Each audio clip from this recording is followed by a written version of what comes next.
I grew up in the 1950s. This was at the very tail end of pulp science fiction as we know it today.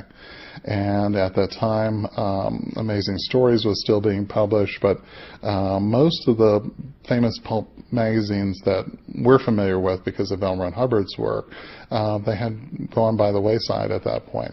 So there were a few still being published, and they were cheap, like comic books. And so my brother and I would save up our milk money and the money that we'd earned collecting pop bottles, and we would race off to the store to buy our comic books and then, of course, our pulp magazines. And so reading them for more than 50 years now, I'm 52, I have just always have an affinity for them. And what's interesting is our popular culture now is looking backwards. Part of it is nostalgia. Of course, part of it is the realization that most of the good writing really did come out of the pulp era.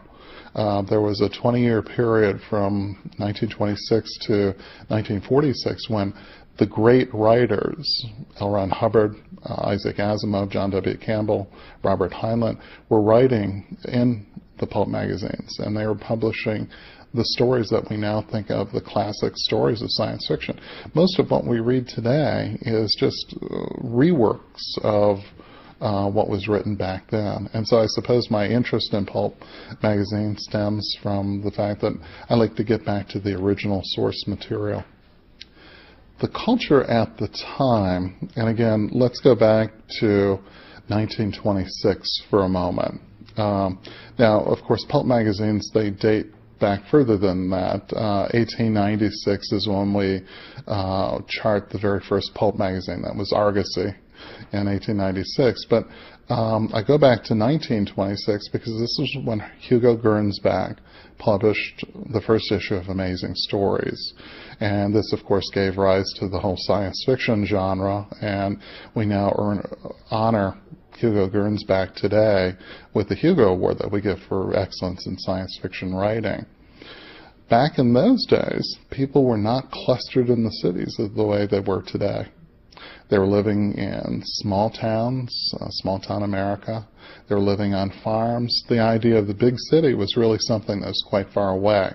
We seem to take it for granted since most of us live in urban areas today, but back in those days they were not. And so the young men, and it was mostly men reading these stories, were getting their first glimpses of what life was like in the big city. But of course the big city was the big city of the future. And it was the big city in which the streets rolled along. You didn't actually have to walk. And of course, robots did your housekeeping, and we were frequently sending rockets to Mars and beyond. And so the men who were reading these stories really wanted to have a sort of bite of that apple, if you will. They wanted to be part of that universe. Of course, just after that, we had the end of the Depression, and we had the beginning of the Second World War, and men took these books with them into combat. They were cheap. They were easy to store in their duffel bags, and for a few minutes' time, they could read through a short story or two and recapture sort of that imagination that they may have left behind in small-town America. Of course, at the end of the war, men were coming back, and they were going into the big cities. They were building the first neighborhoods that were part of the suburbia, if you will, and the dreams that they were imposing on those homes and on those lifestyles were the dreams that they pulled from the pulp magazines. We have a generation growing up today that they're having trouble reading in school.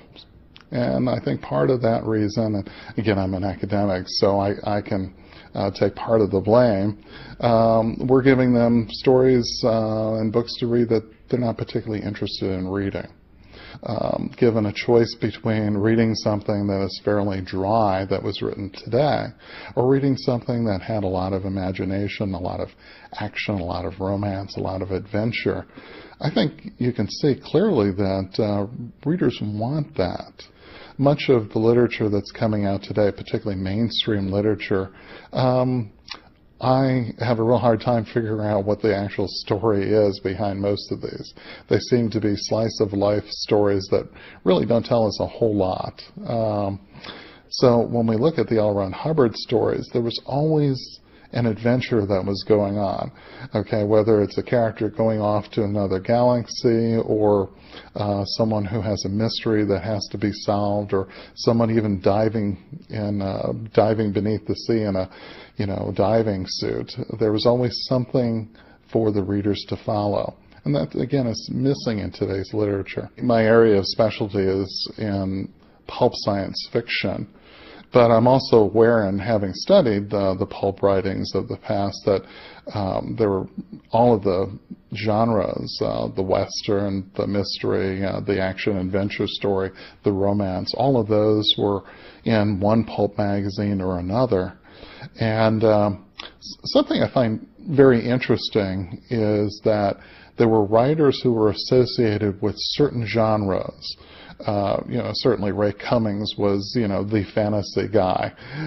Isaac Asimov and Robert Heinlein and John W. Campbell were the sci-fi guys. And then, of course, there were romance writers, there were Western writers, and so on. L. Ron Hubbard, uniquely enough, was the only writer to cross all of those different genres. Now, you'd think in crossing the genres, essentially writing in other genres, you would think that the writing would be maybe not up to par, but that's not at all the case. He would write a very strong science fiction story one month that would appear in Thrilling Stories or Amazing Stories or one of those, and then the very next month he would have a Western come out that was equally as thrilling and equally as convincing. And so his writing is so unique in that sense. The characters were always those characters that you could believe in. You knew that they were going to start out with their frailties just like everybody, and they were going to somehow rise above those frailties.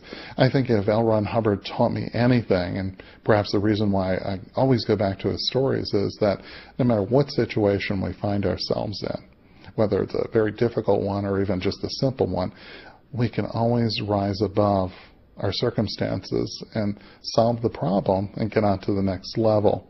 And that is consistent in all of his stories. You always know that the hero is going to succeed, and I think that was one of the reasons why I enjoyed all of the stories. Of course, with To the Stars, it is such a positive, uplifting story about the next stages that we're going to take. And at the time when I was reading those stories in the 1950s, the 1950s were a period of anxiety and paranoia. We didn't know if we were going to blow ourselves up the next day, but of course with L. Ron Hubbard's stories there was always that positive outlook on the future, that we were going to overcome ourselves and that we were going to be blasting off into this marvelous future, and we're getting there today.